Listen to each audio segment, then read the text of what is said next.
Christine graduated medical school and began her calling as a physician, but looming over her, like so many professionals, was huge student debt. How to handle that, along with the expenses of getting established, overwhelmed her thinking about finances and even weighed on her mind when she wasn't thinking about financial planning. Her bond trader husband jumped in and helped her navigate the ridiculously complex student loan world. He realized after that there were millions of young professionals struggling with the same problems, and so dedicated his career to helping them through it. That husband, Travis Hornsby, is now a speaker and founder of Student Loan Planner and today's guest. To date, Student Loan Planner has consulted on over $1.5 billion of student debt. He's a chartered financial analyst and brings his background as a former bond trader, trading billions of dollars. Travis and his team have helped over 5,486 clients save over $272 million on their student loans. And he's been featured in U.S. News, Business Insider, Forbes, Huffington Post, Rolling Stone, and many others. So Travis, thank you so much for joining us on 30-Minute Money. Yeah, thanks for having me, Stephen. So as people get started in their careers, student debt is a huge financial planning issue. And well, let's start with the headlines. President Biden talks about $4.5 billion of student loans being forgiven. Can I get that $4.5 billion today, or do I have to wait a couple of months to get it? Well, I do think that it's pretty clear that broad student loan forgiveness is not going to happen, at least for the next couple of years. And there's a few reasons for that. The main reason is that Congress is not doing much of anything right now, and there's just other priorities that are taking up higher sort of bandwidth, right? So you've already kind of seen this, like when Congress has a certain amount of money they're willing to spend, you're going to stack rank everything. You got to get the number down to a number that people are comfortable with. And that means whatever the lowest priorities on the totem pole are, those get cut. And so student loan cancellation didn't make that list. Initially, they thought that they could maybe do it via executive order. That's what a lot of the progressives in Congress were hoping for. But then Speaker Pelosi came out and said, no, you can't do that through executive order. That's got to be an act of Congress. So what else is happening? President Biden is using up to the limits of his authority to cancel student debt for people that went to defrauded schools, for people that are disabled, and trying to automatically match people with Social Security, disability rolls and their Department of Education accounts. So things like that are going on right now. The biggest announcement of all has been this public service loan forgiveness expansion that's going to last through Halloween of 2022. And this is something that's going to give probably millions of borrowers additional credit towards public service loan forgiveness. And this is probably one of the biggest opportunities for a whole lot of people that are in public service that we've ever had in terms of student loans. Yeah, so let's talk about that, and then I'll ask you about other things that actually are happening. I think that's an important message, that if you see it in the headline, that doesn't mean it's going to happen. It just means that that's what they're talking about. So I mentioned when we were talking before that my daughter is a second-year resident and is very interested in this public service loan forgiveness thing. So who are the people that will really benefit at this point? I'm thinking that my daughter being nowhere near the 10-year mark is maybe not going to benefit from it, but who are the people who are going to most benefit from that in the next year or two? I mean, the biggest beneficiaries are going to be people that borrowed and went to college before 2010. Okay. Because a lot of these people had the wrong kind of loans to receive any kind of forgiveness at all. And what this expansion does is, if you have the wrong kind of loans, you can effectively turn those into qualifying loans overnight and get credit for any kind of payments you made on those loans from when you borrowed them up till the present. So we had a teacher who's in his 40s who had a bunch of loans, 30,000 or so, that he had made payments on, but just weren't the right kind of loans for this forgiveness program. Consolidate his loans to a direct loan, be notified after we told him to do that he's eligible to receive forgiveness on all of it. Wow. So that's somebody that was, making 30, 40,000 a year, not, really in a great financial shape, had a $30,000 debt on his student loans that he was paying $300 a month on still, and is now going to get that wiped completely. And he's going to get refunds on any excess payments he makes on that direct loan from this point until when the forgiveness happens. So that's who's going to benefit the most, is your 40 and 50 somethings. Oh, that's great. So that's, so for people that, like your daughter, they might benefit if they got put on the wrong repayment plan initially, or if they made a late payment, or if they had their payment rounded down to the nearest cent instead of rounded up, which happened to a lot of people, and missed out qualifying credits for that.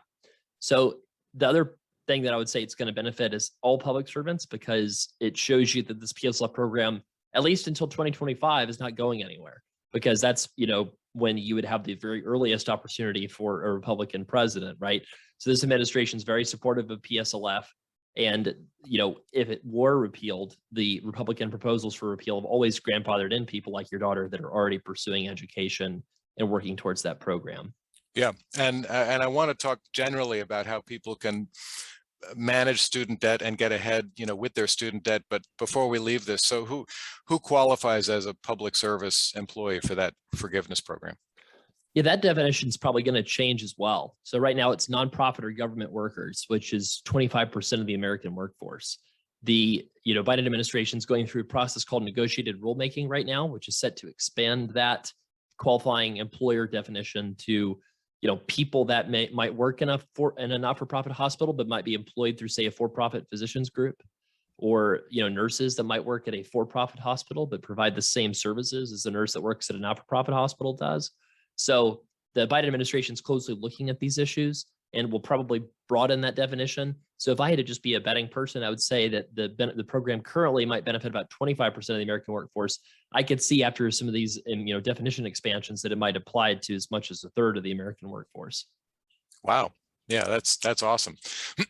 So let's I wanted to start with the headline, but let's back it out a little bit and start with a sort of 20,000-foot view. If you are someone who is relatively young in your career and you have significant student debt, what are some of the options that you should be exploring? Well, you got to figure out if you want to refinance it and pay it back eventually, if you're going to go for a long-term forgiveness program or a short-term forgiveness program.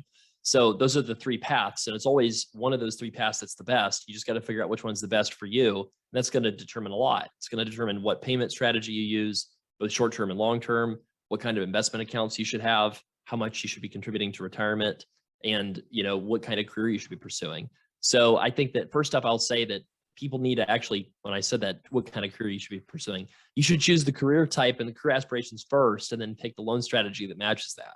So for example, if your daughter was going to go into a private practice group because she'd always wanted to own her own business, then that means that, you have to take that into account when planning for the loan strategy. Even if public service loan forgiveness is by far the cheapest plan, that's not the plan that you would recommend in that case. So you would look at her setup and say, okay, how much is she going to owe relative to her income when she's out as an attending? And that's what's going to determine the plan. If you're going to earn more money than you have in debt, it's almost always going to make sense to pay it back eventually. If you're going to earn less than what your debt is, there's a likelihood that forgiveness will probably be in your future. So we analyze like the different repayment options and try to figure out what to recommend to someone. If somebody's just hearing this and saying, well, I'm a new grad, what do I do? What I would say is, if you haven't already, you can consolidate your loans with the government. And I would say that one size fits all advice, which is, I would say, not correct for a lot of people, would be to consolidate and sign up for revised pay as you earn. That'll get your payments low. It'll get you interest subsidies on your loans, which means you'll have less interest growth, and you'll have a manageable payment until you're ready to do something about it. So that said, that plan is also not the right plan for, probably close to half of people, really. So you really have to be cognizant of that. So as a new person, the idea is to get a manageable payment so you can build up your emergency fund and avoid rapid interest growth. Yeah. And I really want to focus on the people who have already graduated. They've had a couple of years of student debt. They're already established. And once you're in that situation, once you're a couple of years out of school, even maybe a bunch of years out of school, and you're into your career, I mean, are there still strategies? Are there still things you can manage, or are you sort of stuck where you are? No, I would say the typical client of ours is probably 3 years out of school. I mean, people that have had the debt grow and they haven't had a plan, and they're kind of curious about what to do, what they should be changing. And so I think if you're, a couple years out, the good news is you can make a plan that's going to match your career aspirations and life aspirations, because you have a better idea of what those are. So if you are single straight out of school, you might not know who you're going to marry. You might not know where you want to live, how much you want to work. But when you start kind of getting plans for, how many kids you want to have or not, or if you want to be married or not, then you can decide, oh, okay, well, this person wants to work part-time. Well, we can structure the loans accordingly. If this person wants to maximize their income, well, we can make sure that, their goal of being a business owner is not affected by their student loan payments. So that's kind of what I like to do, is sort of focus on those goals, those big goals that people have, and then kind of make the student loan stuff kind of fall into line. That's kind of my philosophy on student loans, is that it shouldn't be the cart that's pulling the horse, so to speak. Okay. So we've been talking about doctors up till now. So, let's talk about the Hippocratic Oath. First, do no harm. What are some of the top mistakes that you see people make in terms of, carrying their student debt? Yeah, I would say a lot of people don't apply for loan forgiveness benefits. Like, they just kind of leave it on the table and just assume it'll work out. That's not wise. Let's think. It'd be like the analogy, like during the pandemic, when a bunch of business owners could get those PPP loans that could keep people on payroll, and a lot of people were sort of just inertia or otherwise didn't apply for it. And that was 5 and 6 figures that a lot of business owners could have gotten that they didn't get. So that's a big mistake. I would say tax filing joint when you should be filing separate. That's a huge mistake. Not contributing to retirement accounts and lowering your taxable income is a huge mistake. Having both spouses on the right repayment program. A lot of times one spouse will be off doing their own thing and the other spouse is doing something different. That's a mistake. And then finally, people paying extra when they shouldn't be, or not paying extra when they should be.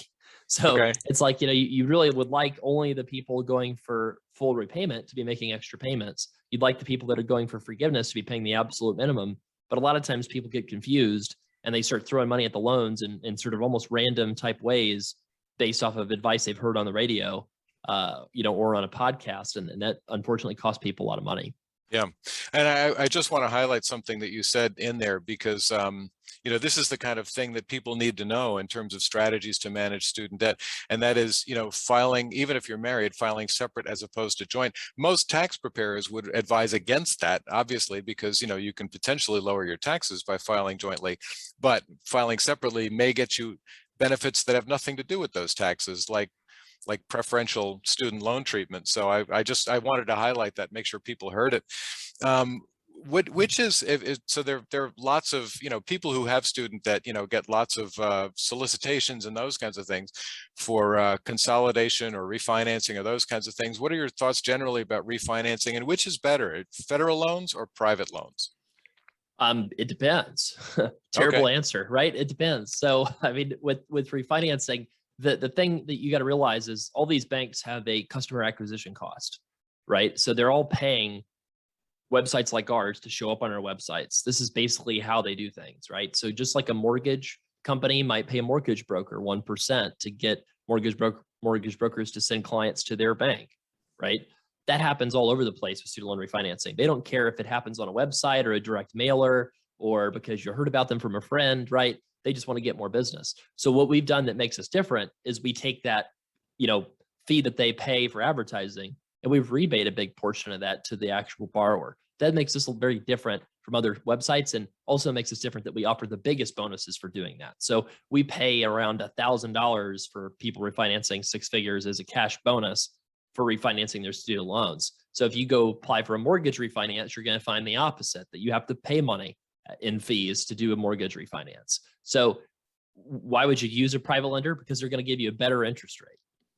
So you're going to get a better loan servicing experience. You're going to have a higher quality customer service. You're also going to have a much lower interest rate, which is the primary reason to do it. So as an example, we're seeing people get rates that are in the 2.8, 2.9% range for 20-year fixed right now for specific occupations. So that's extremely low. You think about a 2.9 or a 3%, when you're looking at making the 6 or 7% interest rate with the government when interest starts back up again in January, that's huge savings. So for somebody on the flip side that's better off with federal loans, like you asked, that person needs to build up their emergency savings. They might be in a profession that's very volatile. They might be an early stage entrepreneur where having a fixed monthly payment could be devastating for their business idea. So if you need the protections, keep your loans federal for a little while longer. If you are in great shape financially with a solid emergency fund and know you need to pay your loans back, then lock in a low interest rate with refinancing, and then also refinance multiple times in the future and get additional bonuses from a site like Student Loan Planner. So let me just clarify something. So if there are many of those kinds of loans that where the payments will go up and down along with your income. Are those all federal, or are there private loans that do that as well? It's mostly all federal. There's something called income share agreements that are offered to undergraduates in lieu of private student loans. Those are kind of a new product. And I am very opposed to that product, mostly because if you look at the math, it's structured finance people that are putting these deals together, and they're only making loans, or income share agreements at schools where the expected rate of return for them is going to be double digits. So instead of getting an actual loan with a fixed interest rate where you kind of know what you're getting yourself into, income share agreements in the private sector, you're signing up for something that, is expected to cause you to pay double digit interest rates, after they've done all the modeling, right? So in general, a federal plan is by far the most common thing that varies with your income. So one benefit of student loan refinancing is you get a fixed payment that you know exactly what you have to pay. And if you have extra money, you can pay it without any penalties. Yeah, and just to go back to the student loan forgiveness thing, I know that I've read your blog and I see your updates periodically, and you mentioned it briefly too. So, to how fastidious do you need to be about managing those loans? Because you make mention in your mailings and whatnot about a missed payment or a late payment or those kinds of things. How careful do you have to be about that kind of stuff? Used to be quite careful, now not as much. So now the servicers are figuring it out, like the government's figuring it out. Like they did a bad job rolling up the loan forgiveness programs when they were first written, and that's why you had all these problems, people applying, but they're figuring it out. So I don't really think it's that difficult in terms of just making the payments. The hard part, I think, is coming up with the holistic plan. Okay. And so let's say that somebody did it. Well, actually, let me ask you this. We talked about filing separately versus jointly if you're married. We don't want the tail to be wagging the dog, but I have to ask the question, if you are not yet married, even if you're in a steady relationship or even engaged, should anybody consider what'll happen to student loans as they're thinking about when they get married? Yeah, a little bit, but in my experience, how many high income earners that are both earning six figures don't get married because their tax rates will go up when they're joint. So for example, if you're married making 250K or above, you're going to pay a almost 4% tax on your investment income. However, that limit's only 200,000 if you're single, right? So people that are high income professionals, for example, my wife and I would save a lot of money if we were single. But we didn't make that our primary decision in determining whether or not we should be married, right? So what I'll say is you can make the student loan piece not that big of a deal when it comes to being married, no matter what the situation is. Yes, there are plenty of scenarios where you'll pay slightly more being married than single, but I think in our experience, the vast majority of people just want to know what the lowest cost option is to be married, and then they just don't worry about it. Sure. So let's say that somebody has a huge amount of student debt and they've run into problems early in their career and they're kind of in trouble. They can't really afford those payments. What kinds of options are open to them, or how do they deal with that? If you can't afford the payments, there's always ways to work on things. So if you have private loans, you can refinance them to a longer term. If you have federal student loans, you can recalculate your payment. If your income has changed, you can get a lower payment. And in extreme cases, you can ask for a temporary forbearance and pause the payments, pause the loans to get them restarted at a later date. Yeah, and I want to just confirm this with you, and because I know as a financial planner, this is a really big issue, that student debt is maybe the only thing, or one of very few things, that is not discharged in bankruptcy. Is that still true? Yes and no. I mean, it depends on the jurisdiction. If you're going to be, in a very progressive area that has, rules that have a statute of limitations of 7 years, a lot of times the private lenders will just forget to sue you and create sort of a summary judgment that's required of you. And if you kind of haven't made a payment in 7 years or more, the statute of limitations depends on the area too. Some people find out that technically they don't owe the student loan anymore. That's happened to me a couple times with borrowers in New York area, where somebody, didn't make a payment for 7 years. The lender didn't contact them.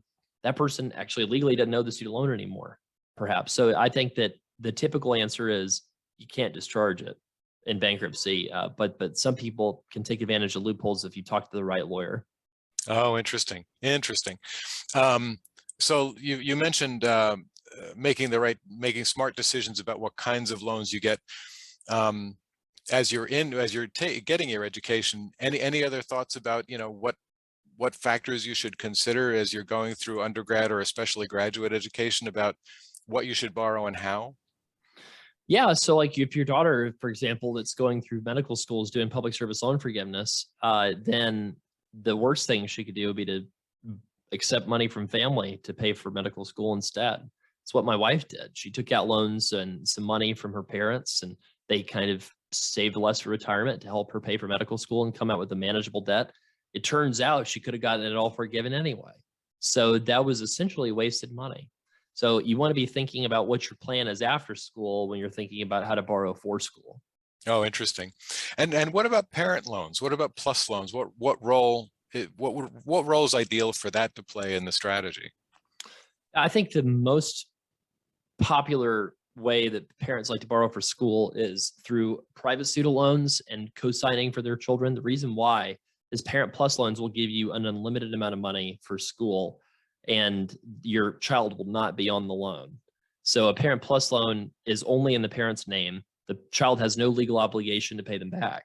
I've seen a couple families fall apart over that, where mom or dad gets a promise from the kid that they're going to pay for school, and then the kid comes out and doesn't, and then the parent's stuck with a loan. So I think that, kind of creating a incentive for the student to care about the expenses they're putting on themselves is probably important. So that for that reason, I think doing a private loan and having them co-sign, or you being a co-signer for those loans is probably a decent decision if you can find a decent interest rate on it. Okay. And I would imagine, based on what you were saying before about only the parents being on those loans, that those would not be eligible for any kind of forgiveness or any kind of break on student loans that the government might come out with. Is that right? That's not really accurate. So you Okay. can get forgiveness on those, but Oh, okay. the process is very complicated. Oh, I see. And a Parent Plus loan, whenever we have a consult for Parent Plus loans, we honestly don't charge enough for it because it's so complicated, where you have to do a double consolidation to try to get onto a income-driven repayment plan, that it's not a clear process towards getting forgiveness like it is with the stuff that is very obviously a clear process to get forgiveness. Okay. Okay. So just sort of to recap, what are it, and again, let's focus on the folks who they're graduated. What are the student loans they have, or the ones they have? Now their challenge is repayment, and the best strategy for doing that. What would you say would be some of the top principles to keep in mind as they contemplate how to navigate that? Try to get the best outcome.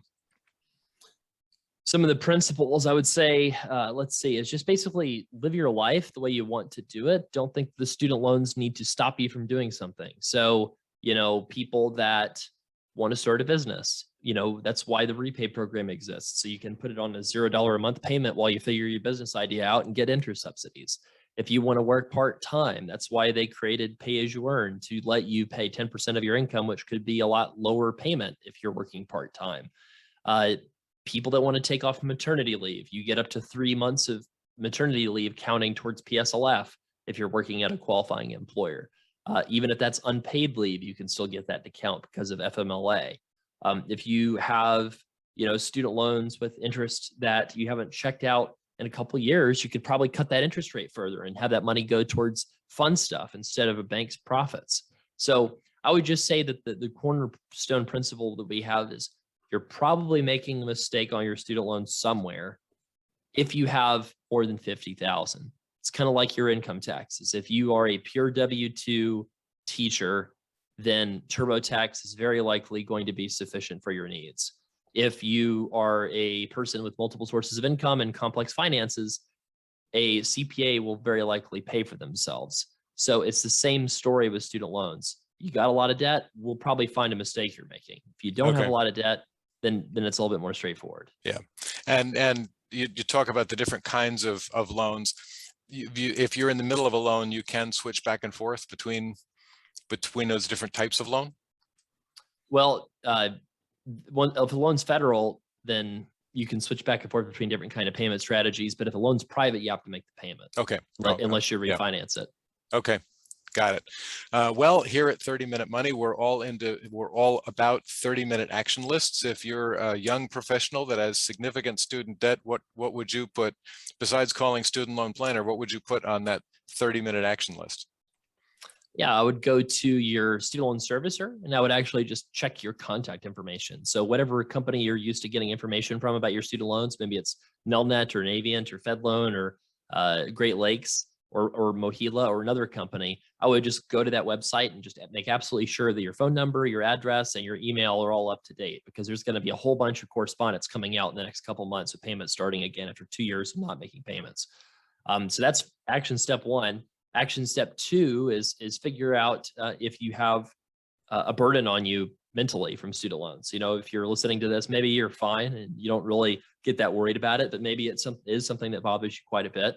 And if so, I would seek out free resources first. studentloanplanner.com/blog is where we post a lot of our free content, as well as the Student Loan Planner podcast that I host. So I would just listen to those places for free information. And if you need paid help, you know, you can hire a specialist firm like us that's only going to look at your student loan debt to get you a plan. I do have to say, with the great labor shortage of 2021, we are getting significantly higher bookings than average with the payment and interest restart in the process of coming. So, you know, so I would say that's something to not wait on. If you need to get a plan for your payments in January, try to get that scheduled now. Otherwise, we might not be available in January. Got it. Well, Travis, this has been really helpful, and I really appreciate the depth of your expertise. And in this area, it is an unbelievably complicated area, you know, like anything the government runs. So I really appreciate you sharing your expertise with us. If people want to get in contact with you and find out more about how you might be able to help them, where should they look? Email help@studentloanplanner.com. That would be what I'd suggest. And then you can also check out our website, studentloanplanner.com. Great. Travis, thank you so much for joining us on 30-Minute Money. Thank you, Stephen.